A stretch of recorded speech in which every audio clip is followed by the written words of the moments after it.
Pronto. Então, William, então eu sou a professora Daniele, tá?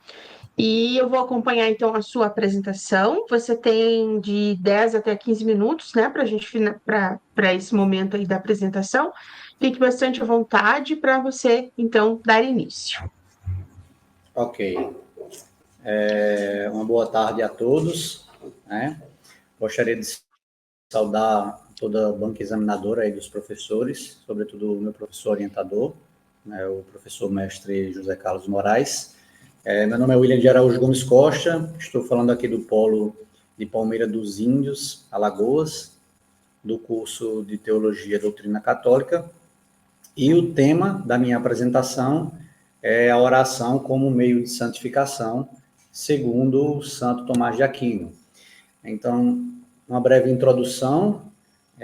A oração ela é um elemento central da vida cristã, é um olhar lançado ao céu e considerado um meio essencial de união com Deus, né, o que vai nos dizer o Catecismo da Igreja Católica. Ainda no Catecismo, há uma citação, né, de São João Damasceno que diz que a oração é a elevação da alma a Deus. Santo Afonso, por sua vez, diz que a oração é o meio necessário para obter todas as graças. Com Santo Tomás não seria diferente, né? Ele dá uma definição na Suma Teológica, dizendo que a oração ela é um ato que dirige o homem a Deus, né? Então, existe uma necessidade de nós estudarmos o tema oração dentro da teologia tomasiana, pelo alcance e pela importância da teologia de Santo Tomás, sobretudo no que tange à espiritualidade cristã. Então, tem uma citação aí do padre Antônio Rui Marim, que vai dizer que Santo Tomás de Aquino é, sem dúvida, o doutor que, com mais profundidade e clareza, tratou da oração como meio eficaz de união com Deus e progresso espiritual. Na tradição cristã, a oração é essencial para a santificação. Então, dentre todos os autores místicos, todos eles irão falar dessa necessidade, né, da oração no processo de santificação. O padre Garrigou Lagrange, que é um tomista, citando o Papa Pio XI, vai dizer que para entender a mística é preciso recorrer a Santo Tomás de Aquino. Então, o padre Antônio Rui Marim também completa dizendo que Santo Tomás é, sem dúvida, o doutor que, com mais profundidade e clareza, tratou da oração como meio eficaz de união com Deus e o progresso espiritual. Então, se todos os grandes místicos da Igreja Católica trataram sobre o tema da oração, dentro da ascética e da mística, com Santo Tomás, que é o doutor comum da Igreja, não seria diferente. Então, o problema de pesquisa, né? Como a oração, segundo Santo Tomás de Aquino, contribui para a santificação do homem, basicamente o tema central do meu trabalho, e qual o papel da oração no crescimento das virtudes e na união com Deus. Coloquei como objetivos do meu trabalho, objetivo geral, analisar a oração como meio de santificação na doutrina de Santo Tomás, e como objetivos específicos, apresentar o conceito tomista de oração, né? Então, primeiro, trazer uma definição daquilo que é oração. Segundo, mostrar como ela favorece as virtudes teologais e morais. E, por fim, destacar práticas concretas na vida cristã, né? Então, sair dessa teoria da oração para a prática. Como metodologia, é uma pesquisa bibliográfica e documental de caráter qualitativo, né? Onde eu utilizei tanto obras de Santo Tomás, como, por exemplo, a Suma Teológica, como os comentadores tomistas, né? Entre eles Cornélio Fábio, Garrigou Lagrange, Antônio Rui Marim, entre outros. Então, aí na revisão bibliográfica do meu trabalho, na fundamentação teórica, eu comecei colocando uma breve biografia de Santo Tomás, né, rapidamente nesse início. Nascido em 1225, no castelo de Roca Seca, no reino da Cilícia. Santo Tomás é filho de Landolfo e Teodora e foi enviado aos 5 anos ao mosteiro de Monte Cassino. É interessante que a tradição conta, né, os biógrafos contam que aos 5 anos de idade, Santo Tomás se questionou, né, fez a pergunta a si mesmo sobre quem era Deus. E por providência divina, a sua teologia vai ser toda desenvolvida a partir dessa pergunta. Por exemplo, a Suma Teológica, em toda a sua primeira parte, vai ser um tratado dedicado basicamente a responder essa pergunta, quem é Deus? Santo Tomás ingressou nos dominicanos em 1244, contrariando sua família. É um homem de intensa oração, contemplação e profunda humildade. É dotado de uma memória e uma inteligência extraordinárias. Então, Santo Tomás não era simplesmente um homem das letras, um homem que estudava. Era também um profundo homem de oração, né? Como ele mesmo falou, certa vez, ele abre aspas, eu aprendi mais olhando para a cruz do que em qualquer outro livro. Fecha aspas. Santo Tomás é o maior expoente, da síntese entre a fé cristã e a razão filosófica. Então, Santo Tomás vai utilizar muito da filosofia como serva da teologia, sobretudo introduzindo na teologia católica a filosofia aristotélica. Seguindo, a sua principal obra é a Suma Teológica, né, é a base do seu pensamento. Santo Tomás vai falecer no dia 7 de março de 1274, a caminho do Concílio de Leão. Foi canonizado em 1323 e declarado doutor da Igreja em 1567. É conhecido como doutor angélico e também é padroeiro das universidades católicas. O autor G.K. Chesterton, que é um dos seus biógrafos, vai dizer, abre aspas, sua sabedoria vinha tanto de joelhos quanto de livros. Então, reitero, Santo Tomás não era simplesmente um homem de estudo, mas era um homem de profunda oração. Então, vamos para um tópico, a oração como meio necessário para a santificação. Na doutrina tomista, a santificação é o processo de transformação da alma pela graça de Deus, que vai atuar no ser humano para configurá-lo a Cristo. Nesse contexto, a oração desempenha um papel central como meio eficaz para a recepção da graça e crescimento das virtudes. Então, nesse processo de santificação, de salvação, a oração é um elemento primordial, fundamental, tanto para receber essas graças de Deus, como para se crescer nas virtudes. Santo Tomás também vai acrescentar que a oração, para que seja eficaz, ela necessita de 3 pontos. Primeiro, que a oração seja humilde, né? Nós precisamos reconhecer a miséria que nós somos diante de Deus. Segundo, a oração precisa ser confiante, né? Então esperar que Deus vai sim ouvir as nossas preces, claro, se isso for para a nossa santificação e salvação. E por fim, a oração precisa ser perseverante, ou seja, nós não podemos desistir. Por fim, nesta primeira parte da fundamentação teórica, Santo Tomás coloca o papel das virtudes aí, pois a oração ela nasce da fé, se move pela esperança e é vivificada pela caridade. Então, Santo Tomás coloca aí as 3 virtudes teologais, né, como sendo impulsionadas pela oração. E vai reforçar que a oração também fortalece as virtudes morais, né? Prudência, temperança, fortaleza, enfim. Quanto à classificação em prática, o doutor Angélico divide a oração em adoração, ação de graças, súplica e intercessão. 2 autores, tanto o Chesterton como o João Meal, apontam que Santo Tomás viveu o que ensinou. Então, há uma mística fundada na razão e alimentada pela oração. Então, esse santo, esse doutor da igreja, que é profundamente intelectual, né, repito, é um homem de profunda oração. Por fim, as minhas considerações finais. Aliás, antes disso, só queria colocar também um fato interessante. No Concílio de Trento, os teólogos da igreja, os bispos, né, os arcebispos, eles colocaram lá na mesa as Sagradas Escrituras, os documentos papais e a Suma Teológica, né, para que fossem fontes daquele concílio. Então, aí a gente vê a importância de Santo Tomás, não simplesmente ao tratar desse assunto que eu trago aqui neste trabalho, mas uma importância dentro de toda a teologia católica. Então, voltando aqui por fim, minhas considerações finais, a oração é um ato racional que expressa uma dependência de Deus. Então, é um ato da nossa inteligência, né, mas que move a nossa vontade para Deus. Então, Santo Tomás ele também trata muito sobre isso, né, sobre a inteligência e sobre a vontade aí nesse processo de santificação dentro da mística católica. Sem oração não há santidade nem perfeição cristã.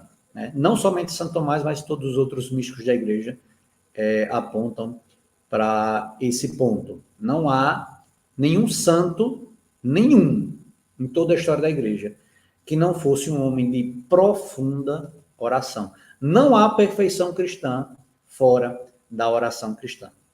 Então, a oração ela permite receber a graça de Deus, né?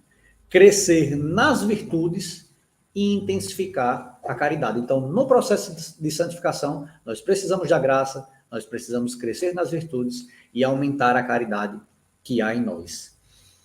E, por fim, a oração é um caminho para a união com Deus, que é a finalidade de todo homem, né? Nós viemos de Deus, para Deus nós vamos voltar. Então, para alcançar esse fim último das nossas vidas, que é a beatitude eterna, é a salvação da nossa alma, é esse encontro com Deus, a oração, ela é um elemento fundamental. Né? Então, sem oração, não há processo de santificação. Então, por isso que eu coloco esse meu tema, e eu acho ele fundamental para qualquer católico, qualquer teólogo, enfim, em termos doutrinais, em termos pastorais, nós precisamos falar que sem a oração nós não alcançaremos a nossa santificação e, sobretudo, a nossa salvação. Então, coloco aí no final algumas referências do meu trabalho, né, e finalizo agradecendo a todos pela oportunidade, né, de estar apresentando esse trabalho na Uninter. Muito bem, William. Bom, primeiramente, gostaria de te parabenizar, né? Que a gente fala que é um final de uma jornada, né? Quando a gente apresenta um trabalho de conclusão de curso, a gente tem uma jornada aí com a graduação, né? E que certamente foi relevante e importante a tua escolha e principalmente para que você pudesse desenvolver o seu trabalho de conclusão de curso. A gente sabe que quando a gente está na graduação, né? Seja a primeira, seja outras graduações, a gente faz escolhas no caminho, né? Eu percebo com o que você coloca como considerações finais, que essa escolha foi bastante importante para você, né? A escolha da temática, a escolha de seguir esse caminho, né? Mas eu gostaria que você falasse um pouquinho mais, justificasse um pouquinho mais isso, né? O que fez você escolher essa temática, mesmo que você coloque sobre a importância e tudo mais, mas assim, pensando no portfólio, no decorrer aí da sua graduação, né?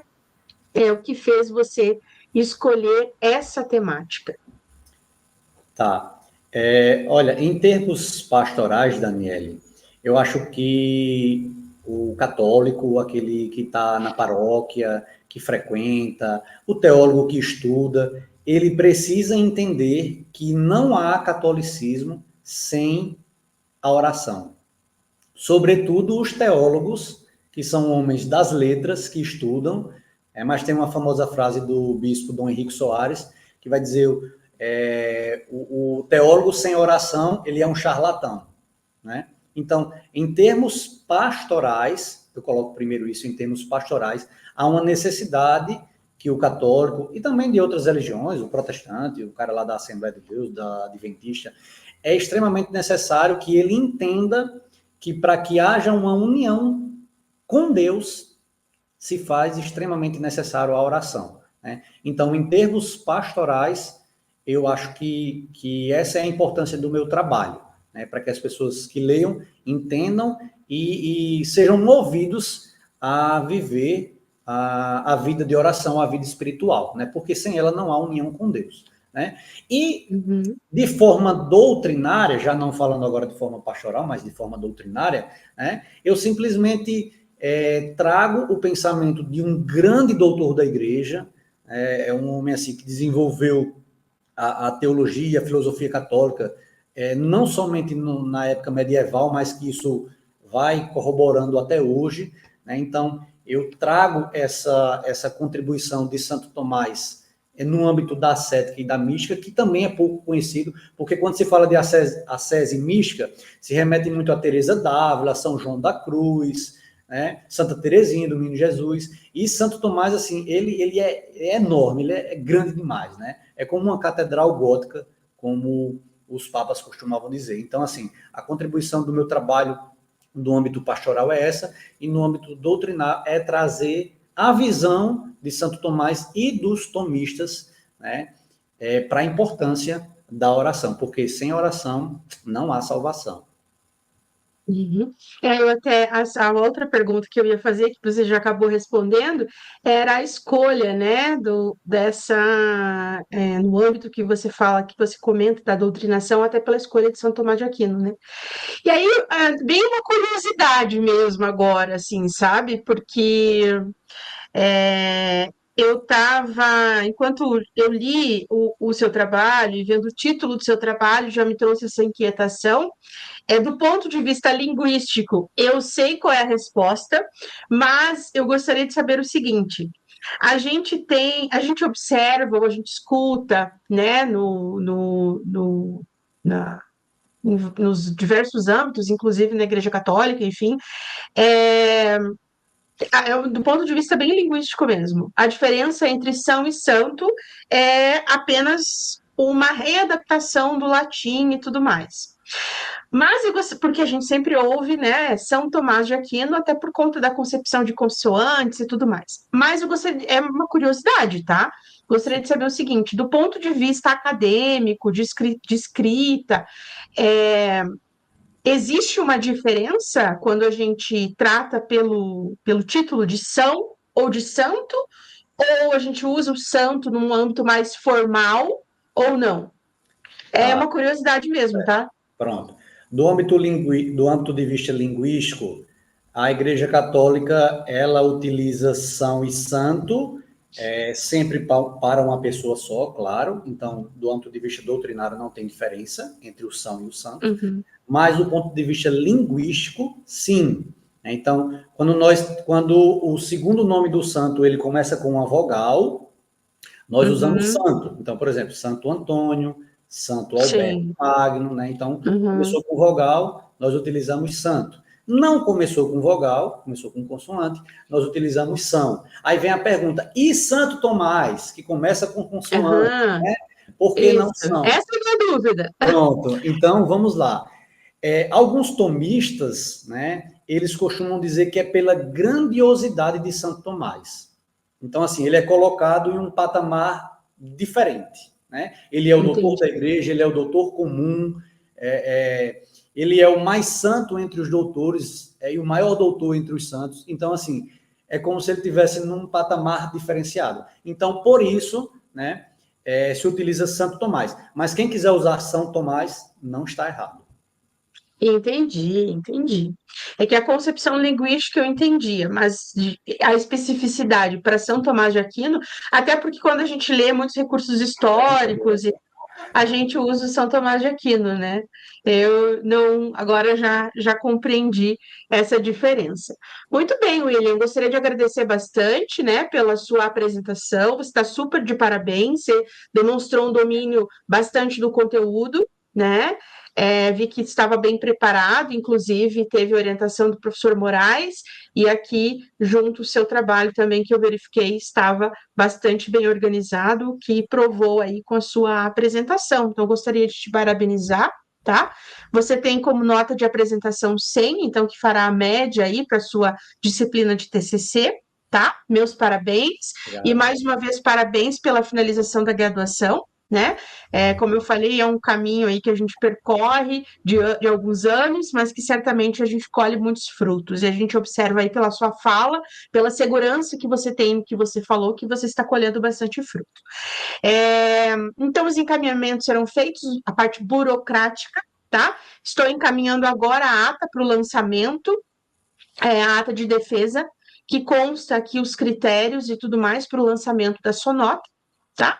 E a partir do momento que é feito esse lançamento, fecha a grade e os seus documentos estarão disponíveis lá, de conclusão de curso. Você pode estar acompanhando lá no link serviços, na página inicial do Lava, no menu que fica do lado esquerdo, tá bom? Ok, Mas isso, aí a parte burocrática, qualquer dúvida que você tenha, o Polo também pode te auxiliar. ok. Tá Muito certo? Você tem obrigado. alguma Deus dúvida? abençoe. Não, não só. Amém, muito obrigada. Então, tá certo. É isso, eu vou encaminhar então a ata e aí terminamos mais essa. Você tá. Ok. Um abraço, viu? Fica com Deus. Tchau, tchau. Obrigada, até mais. Vai que é no teu computador com 50